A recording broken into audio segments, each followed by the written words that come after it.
जी अस्सलाम वालेकुम। तो इस वीडियो में हम थोड़ा सा फॉर्मली डिस्कस करेंगे introduction of the human resource management, shortly abbreviated as HRM। तो जॉन आर कॉमन्स एक इकोनॉमिस्ट थे किसी अमेरिकन इंस्टीट्यूट में, जिन्होंने ह्यूमन रिसोर्स की टर्म को फर्स्ट डिस्कस किया और ये टर्म निकाली।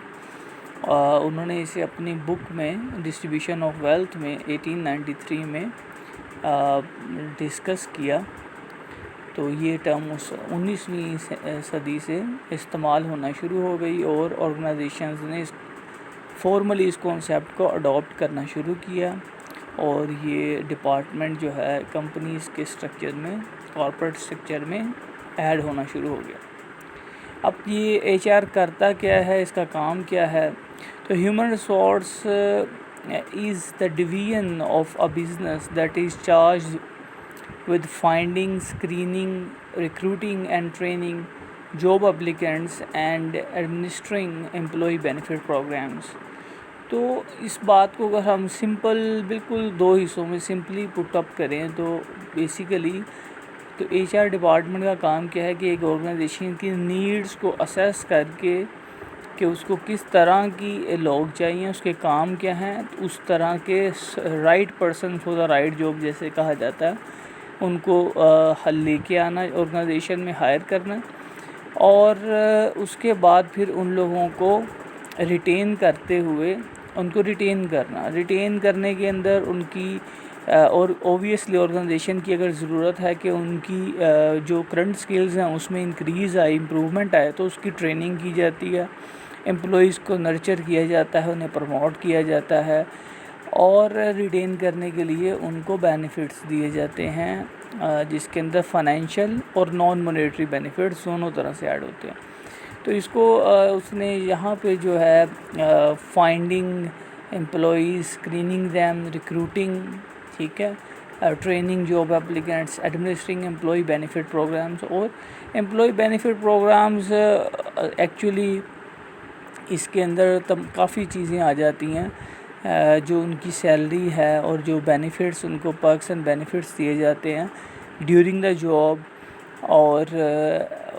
एक रूटीन में आप मंथली पे कर रहे हैं उन्हें सैलरी की टर्म्स में,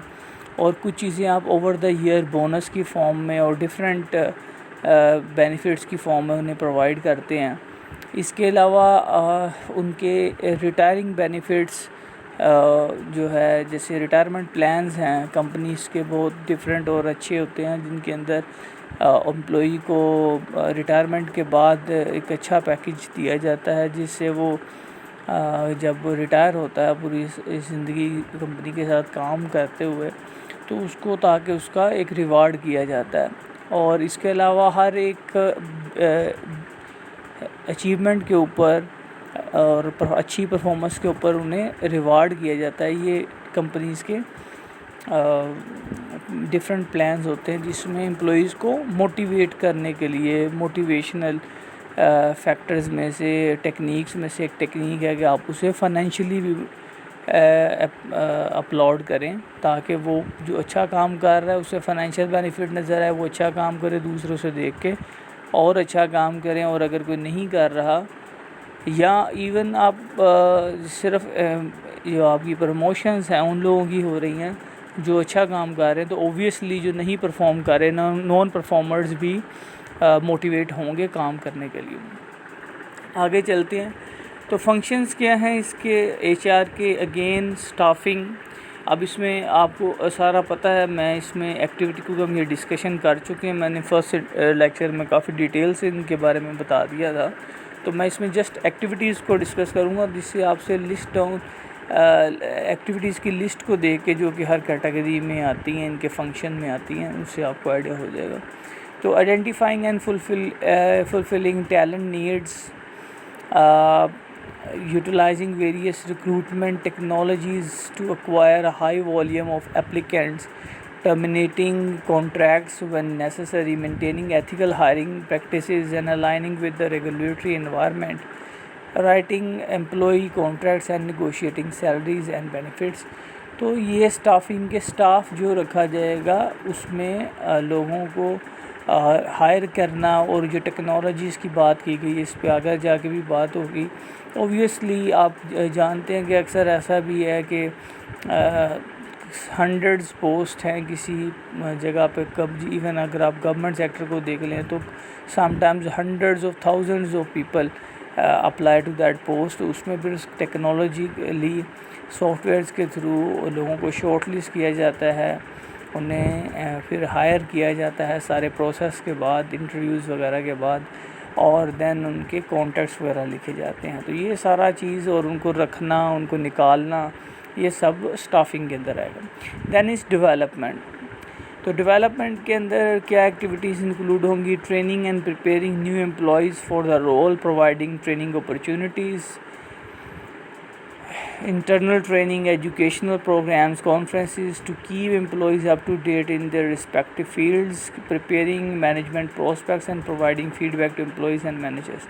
तो obviously उनको ट्रेनिंग अपॉर्चुनिटीज़ प्रोवाइड करना, ताकि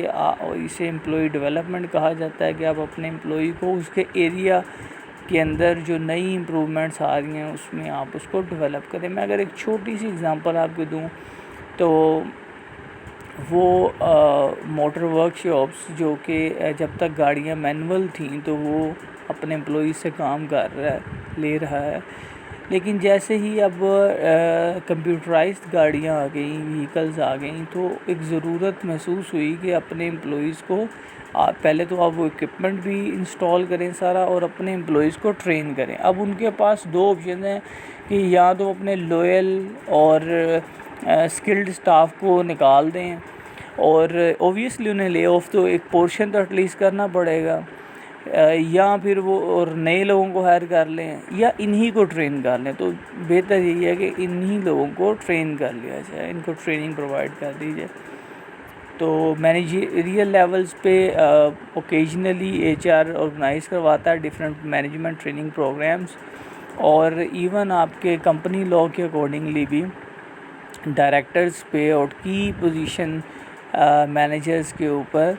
एक CPD से कहते हैं, continuous I think that is professional continuous professional development, something like that, I am forgetting the exact abbreviation के कंटिन्यूस प्रोफेशनल डेवलपमेंट कि उन्हें कंटिन्यूसली इतने क्रेडिट आवर्स एक होते हैं कि जो कि उन्होंने मिनिमम एक साल में अपने आप को उन प्रोग्राम्स में, कोर्सेज में एनरोल करना है और अपनी डेवलपमेंट पे काम करना। वो डिफरेंट ऑर्गेनाइजेशंस ऑफ़र करते हैं और ये इन्हें करने पड़ते हैं। Then is compensation, salary and benefits are also the scope of the human resource management. Obviously employee जो इतना काम, अगर आप रियल टाइम एम्प्लॉइज़ के साथ बैठेंगे तो आपको एक if you observe you will find out that this compensation is a very big factor in all that। बाकी कई हम सब्जेक्टिव बातें भी, वर्क एनवायरनमेंट, ये सारी चीज़ें they do matter, work hours matter, flexibility matter, okay they do, but सबसे बड़ी बात है कि एक एम्प्लॉई काम करता है उसके बाद वो घर ले के क्या जा रहा है, उसको कंपनसेट किन किन टर्म्स में किया जा रहा है या नहीं किया जा रहा, तो यही चीज़ उसको मोटिवेट या डीमोटिवेट करती है। तो setting compensation levels to match the market competitive salary होनी चाहिए, using benchmark such as industry standards for a given job function. Obviously industries के स्टैंडर्ड्स को देखा जाता है कि इंडस्ट्रीज़ क्या पे कर रही हैं इस जॉब पे। ओबियसली जैसे मैं आपको बता सकता हूँ कि हमारी अकाउंटिंग एंड फाइनेंस की पोजीशन के अंदर AM लेवल पे, इससे नीचे भी चले मैं आपको बताता हूँ, अगर कोई एग्जेक्टिव, सीनियर एग्जेक्टिव लेवल पे आएगा तो वो बंदा 30,000 से लेके तो 70,000 के बीच में मूव करेगा, डिपेंडिंग बंदा company, his experience and all. और जब कोई AM पोजीशन पर आएगा तो वो 70 से लेके तो ऑलमोस्ट 125,000 तक वो ऑलमोस्ट काम कर रहा होता है, और मैंने यहाँ 150,000 तक भी काम कर रहे होते हैं। और इससे अगर वो मैनेजरियल पोजीशन पे आता है तो 1.5 लाख से लेके ऑलमोस्ट 5 लाख तक different companies depending one company उसकी क्वालिफ़िकेशन एक्सपीरियंस वो और साथ कुछ बेनिफिट्स उसको नॉर्मली मैनेजरियल पोजीशन पर से गाड़ी भी दे दी जाती है। और तो बहरहाल ये इस किस्म के अब ये इंडस्ट्री के नॉर्म्स हैं, स्टैंडर्ड्स हैं, सबको पता है कि ये है तो इतनी होगी, मैनेजर है तो इतनी होगी, हेड ऑफ डिपार्टमेंट है तो इतनी होगी, इस तरह से चीज़ें डिस्कस होती हैं। तो negotiating group health insurance rates, retirement plans and other benefits with third party providers, discussing raises and other compensation increases or decreases with employees in organization, ensuring compliance with legal and cultural expectation when it comes to employee compensation. तो again वही बात के उसमें उसका insurance plan और even का जो बाकी के प्लान कंपनसेशन यही है ना, सैलरी प्लस बेनिफिट्स क्या दिए जा रहे हैं, तो उसमें उसकी इंश्योरेंस और उसको हेल्थ इंश्योरेंस मिल रही है, रिटायरमेंट प्लान क्या मिल रहा है, गाड़ी मिल रही है नहीं मिल रही, वर्क स्पेस कैसी प्रोवाइड कर रहे हैं, क्या उसका शेयर डेस्क है, ये वो ओपन कैबिन्स में है, कॉरिडोर में बैठा हुआ है, या उसका पर्सनल एक रूम है तो कितना बड़ा रूम है, कौन से वाला रूम है, उसको जो इक्विपमेंट कैसा दिया गया है, IT रिसोर्सेज क्या क्या दिए गए हैं, इस तरह की चीज़ें, गाड़ी कौन सी दी गई है, ठीक है, कौन से क्लब की मेंबरशिप लेके दी गई है, इस तरह की चीज़ें जो हैं वो उसके कंपनसेशन पैकेज में आएगा। सेफ्टी एंड हेल्थ अगेन ये नीचे से ऊपर तक सेफ्टी जैसे कंस्ट्रक्शन वगैरह के अंदर और केमिकल इंडस्ट्रीज़ के अंदर जहाँ पे लेबर फोर्स और ख़ास तौर पे ये बिल्कुल फर्स्ट लाइन हमारे एम्प्लॉइज़ होते हैं, they are who are prone to these hazards and accidents, तो उनके लिए वहाँ पे लीगल और सेफ्टी इन्वायरमेंट जैसे कि अब अगर एक एम्प्लॉई काम कर रहा है तो उसको जहाँ ग्लव्स रिक्वायर्ड हैं, जो किट रिक्वायर्ड है, सेफ्टी हैट रिक्वायर्ड है, शूज़ रिक्वायर्ड हैं, ये ग्लासेस रिक्वायर्ड हैं, तो ओबियसली वो सारी चीज़ें HR ने देखना है और इसको वही इम्प्लीमेंट करवाएंगे। Employee and labour relations, obviously this is very important if you are already working in the human resource department, and the very function can be the building the employee and labor relationships, तो उसके साथ आपके अच्छे relationships होने चाहिए, employee आपको अपने problems बता सके और आप उनके प्रॉब्लम्स पे काम करें, बजाय इसके कि वहाँ पे यूनियंस बनी रहें और काम कुछ ना हो। तो mediating disagreements between employees and employers, employee और एम्प्लॉयर के दरमियान मीडिएटर का रोल HR करता है। ज़्यादातर ये एम्प्लॉई और एम्प्लॉयर के दरमियान नहीं हो रहा होता। आपका जो हेड है, हेड ऑफ आपके डिपार्टमेंट का जो हेड है, ये आपका सीनियर है, वो जिस लेवल पे हम बात करेंगे, if you are talking, if you are an AM, then your manager will be the related person, और in case the matter is of some huge magnitude level, then it will come to the horizon of the head of department, or it may go up to the CFO, and that will be a very big matter if it goes to him. तो इस तरह के तमाम चीज़ें, अब ये issues आ गए तो ये कौन रिजोल्व करवाएगा, बीच में मीडिएटर का रोल करेंगे HR वाले, कि वो ये भी देखेगा क्या उसका बॉस कहीं अपने जो जूनियर को अनड्यू इन्फ्लुएंस या उसको अनड्यू एडवांटेज या किसी भी तरह से उसको तंग तो नहीं कर रहा, या HR पॉलिसी जो कंपनी की हैं उसके मुताबिक उससे बाहर जाके अपने पर्सनल काम नहीं करवा रहा, ये तमाम चीज़ें। और जो डिसएग्रीमेंट्स भी हैं जैसे, और इवन जैसे मैंने भी बताया, और आगे हरासमेंट के issues, work place abuse, undue influence का मैंने आपको बताया, ये तमाम चीज़ अपनी पोजीशन का वो यूज़ कर रहा है, बेनिफिट्स ले रहा है, उसे कहता है भैया आपने नई गाड़ी ली है, मैं सोच रहा हूँ कि मुझे लगता है कि ये तो मुझे बेचना चाह रहे हो, पता है उसे कि ये 25 लाख की गाड़ी है, उसे मतलब अदरवाइज़ बता रहा है कि भैया अगर तुम मुझे 15 लाख में नहीं बेचोगे तो तुम्हें नुकसान हो जाएगा, ये जॉब जा सकती है, कैसे ढूंढोगे तुम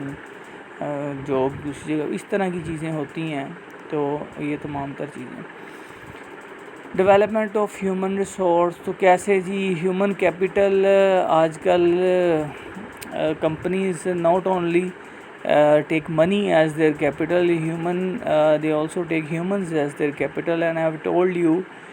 when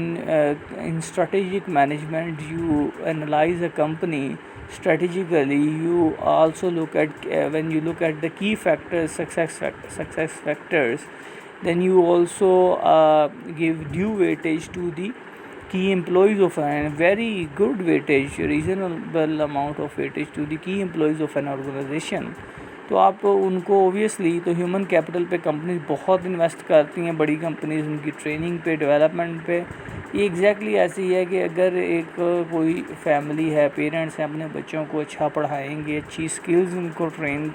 दिलवाएंगे और उनको एक्सपोजर्स अच्छे और अच्छे एक्सपीरियंसेस करवाएंगे, तो कल को वो उतनी ही अच्छी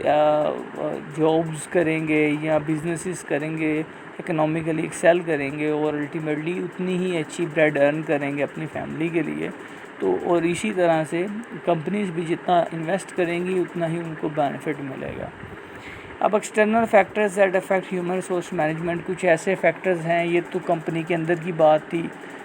ह्यूमन रिसोर्स पॉलिसीज़ को कुछ अदर फैक्टर्स जैसे गवर्नमेंट रेगुलेशंस, किसी गवर्नमेंट के क्या लेबर लॉज हैं और क्या स्टैंडर्ड्स हैं, वो तमाम तर चीज़ें देखनी पड़ेंगी और उसके मुताबिक HR पॉलिसी डिक्टेट होगी obviously. Economic conditions, obviously second very important point is the economic conditions. As you have all of you have witnessed great changes in the dynamics of the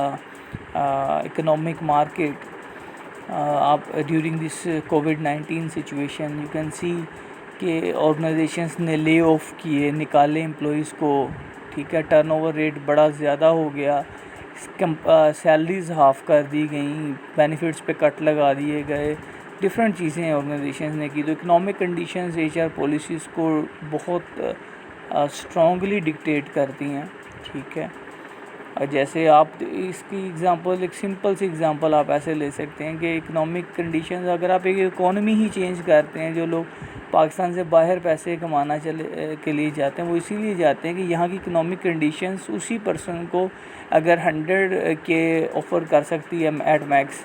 और वो उसको फ़र्ज़ करें सफिशेंट नहीं है या उसकी एम्बिशंस के साथ मैच नहीं करता, तो if he plans to go out और वो किसी दूसरी इकोनॉमी में चला जाता है, तो वही सेम स्किल सेट के साथ वो पर्सन क्या करेगा, मे बी टेकिंग से मैं भी आपको बता सकता हूँ कि इवन ऐसे डिफरेंसेस भी हैं कि कोई शख्स यहाँ पे 100 के ले रहा है तो बाहर जाके वो 700 के, 800 के, अब मिलियन तक भी ले रहा है पाकिस्तानी, ठीक है। और नॉर्मली जो यहाँ पे 100 के ले रहा है वो 250 के भी ले रहा है, ठीक है। तो ये economic conditions they do dictate the policy human resource, and again उस कंट्री के बाकी मैटर्स भी उसी तरह से। यहाँ पे निकालना एम्प्लॉई को मे बी वेरी इजी, लेकिन बाहर इसको निकालना एम्प्लॉई को विदाउट रीजंस या अगर तो फिर उसको कंपनसेट भी करना पड़ेगा। तो ये सारी चीज़ें, टेक्नोलॉजिकल एडवांसमेंट्स, ओबियसली टेक्नोलॉजी के आने के साथ जॉब्स बहुत ज़्यादा अफेक्ट हुई। जैसे जैसे टेक्नोलॉजी आती जाएगी और अगर हम डायनामिक हो के इस बात को देखेंगे तो वी वुड से कि टेक्नोलॉजी के आने से, जैसे सादा सी बात कि कंप्यूटर्स के आने से लोगों की जॉब्स चली गई, कंप्यूटर्स ने रिप्लेस कर लिया। और इसको आप इस तरह से चेक कर सकते हैं कि अगर आप टेक्नोलॉजिकली अपने एम्प्लॉइज़ को ट्रेन करते जाएंगे एडवांसमेंट्स के साथ, ज़्यादा गैप नहीं आने देंगे, तो कभी भी एम्प्लॉइज़ जो आपके हैं वो ऑब्सोलीट नहीं होंगे और बल्कि एक ज़्यादा यूज़फुल रिसोर्स बनते जाएंगे। लेकिन ये ज़रूर है कि आपके टेक्नोलॉजिकल एडवांसमेंट्स के साथ जॉब साइज़ ऑर्गेनाइजेशन का कम हो जाता है, obviously because the company is investing in the technology, so the technological investment will automatically reduce the cost of the human resources of the company, and it has to and it should। लेकिन obviously technologically trend staff salary ज़्यादा ही लेगा, but in overall आपको benefit होता है। Although यहाँ पे हम बात कर रहे हैं कि टेक्नोलॉजिकल एडवांसमेंट्स का HR पे कोई डिक्टेट करता, तो ये डिफरेंट एस्पेक्ट्स में इसको डिक्टेट करता है। उसमें कंपनसेशन भी है, एम्प्लॉइज़ की ट्रेनिंग प्रोग्राम्स भी उन्हें डिज़ाइन करने पड़ते हैं और तमाम तरह चीज़ों को देखना पड़ता है। Work force demographics, this is also very important and it is a thing in which our country is I think lacking a lot, तो कहीं भी वर्कफोर्स लोग काम कर रहे हैं अगर और वहाँ पे इट मे इंक्लूड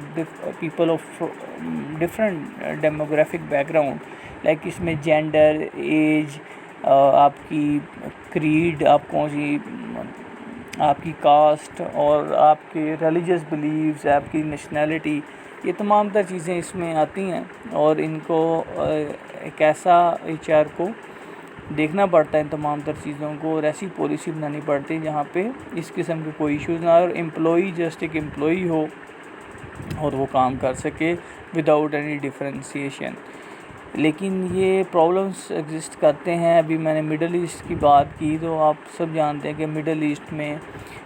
जो इशू है कोई जो अरबिक है, वहाँ का अरब है, Arabic speaking people who are Arabs, उनको एक प्रायोरिटी है। वो ऑब्वियसली वो बहुत ज़्यादा डिफरेंस है उनका मैट्रिक पास को यहाँ के चार्टर्ड अकाउंटेंट से ज़्यादा सैलरी मिल रही होगी अगर वो हायर होता है। इस तरह के प्रॉब्लम्स एग्जिस्ट करते हैं, उन्हें सुपीरियोरिटी है। और इसी तरह से फिर एक इंडियन या बंगाली है या पाकिस्तानी है, ये देख के रेट लगाया जाएगा।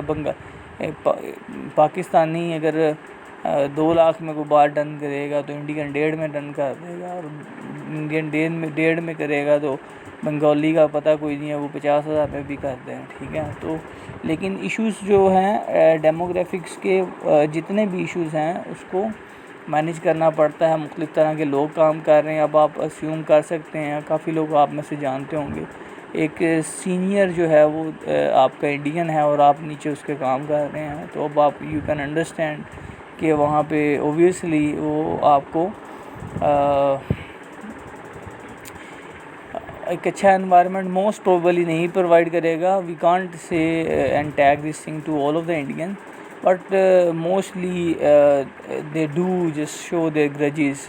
and maybe vice versa also. If a Pakistani is working and the juniors are Indians, he should not, but these type of things happen. Even you can see in America, the most advanced country, the universal superpower of this world and this time, that is considered so called superpower. So you can see कि वहाँ पे African American के साथ, black people के साथ जो है वो उनको second class citizenship type rights हासिल हैं और पुलिस उनके साथ जो सलूक करती है और तमाम, तो ऑर्गेनाइजेशंस में ये तमाम तरह चीज़ें देखी जाती हैं और उनको फिर बैलेंस करना HR का काम है कि वो इन चीज़ों को मैनेज करें। और HR पॉलिसी इन डेमोग्राफिक्स की वजह से भी अफेक्ट होती है और उसको अपनी पॉलिसी को इनके मुताबिक एडजस्ट करना पड़ता है। So this is about the introduction.